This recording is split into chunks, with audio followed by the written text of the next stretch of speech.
Peuple de YouTube, bonjour, bonsoir à tous et bienvenue dans cette nouvelle vidéo. Ouais, je suis de retour après 2 ans d'absence, et moi aussi je suis content de vous retrouver. Pour le petit speech en début de vidéo, je tiens à préciser que pour le renouveau de la chaîne, je vais pas me mettre dans une petite niche. Cette chaîne, elle est pas dédiée à un sujet en particulier, comme par exemple le cinéma, l'horreur ou l'histoire. Parce que moi, ce qui me plaît, c'est de parler de tout et n'importe quoi. J'aime énormément de choses dans la vie, il y a énormément de choses qui m'intéressent, donc forcément, j'ai envie de vous en parler. Mais pour cette première vidéo, on va retourner à mon passe-temps favori, c'est-à-dire le cinéma. Et aujourd'hui, pour cette première vidéo, on va parler d'un gros sujet du cinéma américain, Shutter Island.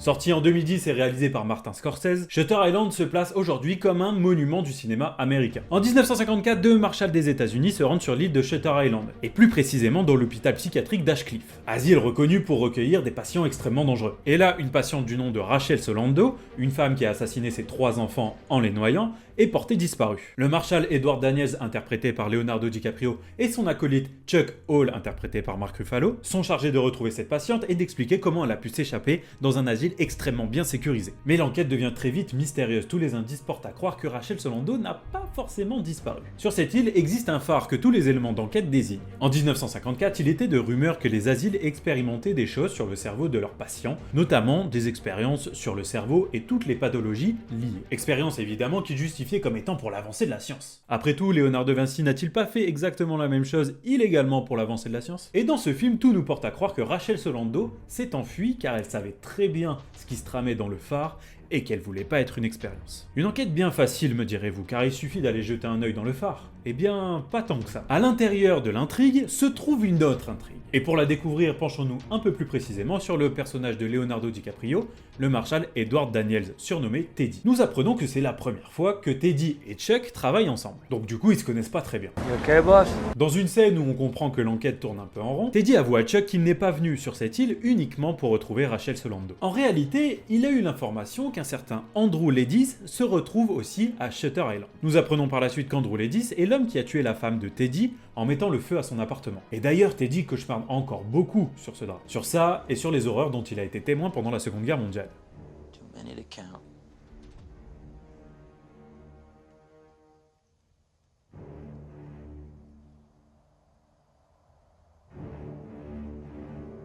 Donc la vraie raison pour laquelle Teddy se retrouve à Shutter Island, c'est pour retrouver Andrew Ledis, l'assassin de sa femme. Mais est-ce là la véritable raison de sa présence à Shutter Island? L'enquête avance. La théorie du phare se confirme de plus en plus. Il existe même une preuve qu'un 67e patient est à Ashcliffe, alors que tout le personnel parle de 66. Rachel Solando est même retrouvée. Et nous assistons à une scène qui nous prouve que Rachel a bien sa place à Ashcliffe. Elle arrive même à confondre son propre mari avec le marshal Teddy. I buried you. Who the fuck are you? Mais Teddy n'y croit pas. Comment une femme aussi fragile que Rachel a-t-elle pu s'enfuir au nez et à la barbe des gardes, pieds nus, alors qu'une tempête faisait rage dehors? Tempête qui empêchait quiconque de quitter l'île. Non, Teddy n'y croit pas une seconde. Il flaire le complot. Teddy et Chuck décident d'aller inspecter l'île pour savoir comment Rachel a pu survivre 2 jours en pleine nature. Ils finissent par tomber sur une falaise où on peut apercevoir le phare de l'île. Teddy décide de s'y rendre, mais Chuck n'est pas trop d'accord parce qu'il dit que c'est trop dangereux. Il essaye de faire renoncer Teddy. Mais rien à faire, le marshal est trop entêté. Rattrapé par la nuit, Teddy décide de faire demi-tour et rejoindre son coéquipier. Mais malheureusement, celui-ci n'est plus présent. Mais voilà, la cigarette que Chuck avait allumée est bien présente au bord de la falaise. Teddy se penche et découvre le corps de Chuck quelques mètres plus bas. Il décide de le rejoindre pour voir si son ami est toujours en vie, mais une fois arrivé en bas, plus de corps. Étrange. La nuit est maintenant tombée. Le marshal aperçoit une lueur sur le versant de la falaise. En s'y rendant, il découvre une grotte où une femme s'est elle aussi mise à l'abri. Il s'agit de la véritable Rachel Solando. La vraie Rachel Solando était en fait une psychiatre qui n'était pas du tout d'accord avec les expériences menées à Ashcliffe. Alors les médecins décident de la faire passer pour folle et nécessiteuse de soins, ce qui va l'amener plus tard à son internement à Ashcliffe. Elle dit à Teddy qu'il n'arrivera jamais à quitter cette île, parce que tout comme elle, les médecins vont le faire passer pour fou. Elle évoque tous les maux de tête dont a été victime le marshal depuis son arrivée, tous les cauchemars qu'il fait sur sa femme et sur la Seconde Guerre mondiale. Elle dit aussi que tout ce qu'a consommé le marshal, l'eau, la nourriture et les cigarettes, étaient en fait de puissants psychotropes, et que leur effet n'allait pas tarder à faire apparition, en commençant par des légers tremblements. Teddy doit s'enfuir, et vite. Il n'est plus question de résoudre le mystère, ni de retrouver Ledis. Il faut que Teddy s'échappe de cette île. Mais d'abord, il veut retrouver Chuck, et être certain des agissements des médecins dans le phare. Teddy retourne donc à l'hôpital. Il fait diversion en explosant la voiture du directeur pour pouvoir accéder au phare. Mais une fois à l'intérieur, il ne découvre ni installation médicale, ni preuve d'expérience. À la place, il tombe sur le médecin en chef qui l'attendait. Et là, c'est la révélation. Le twist du film. Déjà qu'on était sur un super thriller, mais là,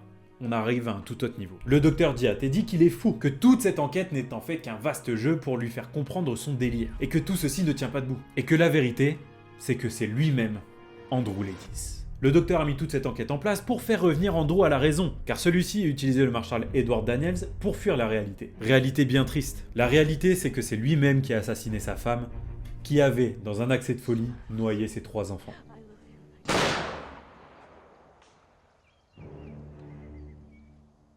Pour le convaincre, il lui dit que Rachel Solando n'existe pas. Le marshal Edward Daniels non plus d'ailleurs. Que toute cette histoire n'est qu'une invention du cerveau malade d'Andrew. Il le met même devant des preuves substantielles. Le fait que Rachel Solando soit un anagramme du nom Dolores Chanal, le vrai nom de la femme d'Andrew. Entre-temps, Chuck rentre dans la pièce. Sous l'air effaré d'Andrew, nous apprenons qu'il s'agit du docteur Sheehan, le psychiatre attitré d'Andrew, et que celui-ci l'a suivi dans tout son délire pour permettre la sécurité. Évidemment, Andrew refuse l'explication, parce que la Rachel qu'il avait rencontrée dans la grotte l'avait préparé à ce qu'on essaye de le faire passer pour fou. Pour ça, il s'appuie sur les tremblements que son corps subit dus aux médicaments. Andrew est patient à Ashcliffe depuis 2 ans. Dans son délire, les médecins ont quand même essayé de le maintenir sous traitement, notamment avec les cigarettes, mais puisqu'Andrew a disparu un certain temps, celui-ci a commencé à ressentir les effets du manque. Ne le croyant toujours pas, le docteur décide de montrer 3 photos d'enfants morts. Des enfants qu'Andrew voit dans ses cauchemars. Ses propres enfants.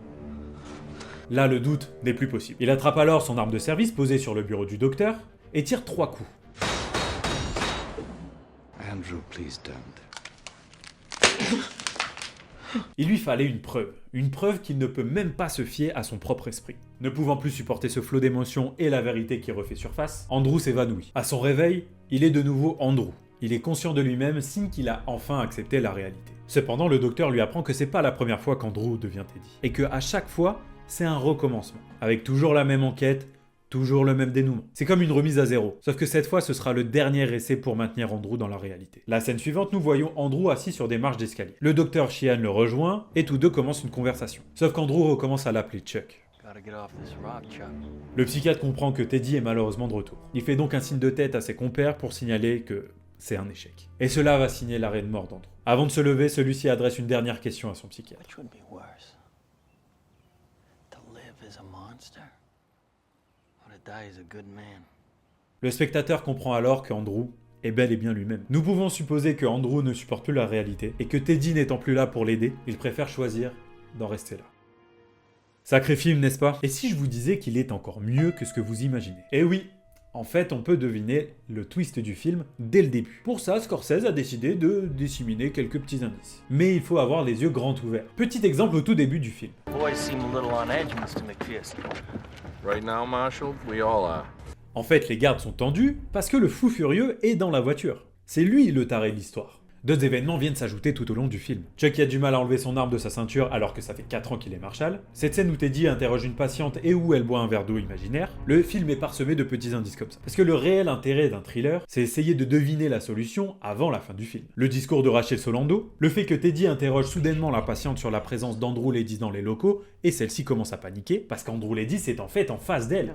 Il y a même le petit détail du pansement. Tout le long du film, Teddy porte un pansement sur le front. Et il disparaît seulement quand Teddy comprend qu'il est lui-même Andrew Laedis. Et pourtant, faut y aller pour le décrocher ce pansement, parce qu'il a quand même résisté à une tempête. Au premier visionnage, on se fait tous surprendre par le twist final. Mais au second visionnage, où on remarque chaque regard, chaque réplique qui font référence à la vérité, et où on comprend qu'en fait ce mec est un fou taré dangereux. Pour moi, ce film est un chef-d'œuvre. Il n'y a rien à acheter. La prestation encore une fois grandiose de Leonardo DiCaprio, mais aussi celle de Mark Ruffalo, et aussi de tous les acteurs présents dans le film. Et surtout le scénario qui m'a cassé le crâne la première fois que je l'ai vu. Shutter Island nous laisse un arrière-goût amer. Personnellement, j'ai éprouvé énormément de peine pour le personnage de DiCaprio. En plus d'avoir participé à la libération du camp d'Auschwitz, il a vu ses 3 enfants mourir de la main de celle qu'il aimait, puis il a dû la battre, la stoppant dans sa folie. Il semblerait que des événements marquants puissent changer du tout au tout chacun.